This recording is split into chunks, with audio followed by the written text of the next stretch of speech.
সময় তখন সন্ধ্যা পেরিয়ে রাত। বন্ধুকে নিয়ে বাইকে করে যাচ্ছিলেন এক ব্যক্তি।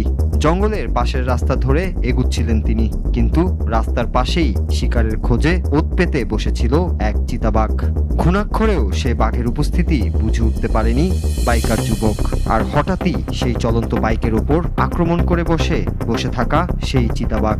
বাইকার কোনো কিছু বুঝে ওঠার আগেই বাইকের ওপর ঝাঁপিয়ে পড়ে চিতাবাঘটি। ওই বাইকটির পেছনেই একটি গাড়িও যাচ্ছিল সেই রাস্তা ধরে। সেই গাড়িটির ক্যামেরাতেই ধরা পড়ে ভয়ানক এই দৃশ্য। ভিডিওটিতে দেখা যায় কিভাবে তড়িৎ গতিতে আক্রমণ করে চিতাটি। বাইকের পেছনের অংশে ধাক্কা দেয়ায় কিছুটা নিয়ন্ত্রণহীন হয়ে পড়ে সে বাইকটি, যদিও পরে সেটি দ্রুতই বাইকারের নিয়ন্ত্রণে চলে আসে। কিন্তু চিতাবাঘটি যদি বাইকের সামনের অংশে আঘাত হানতো, তবে তা হয়তো আর নিয়ন্ত্রণ করতে পারতেন না বাইকার।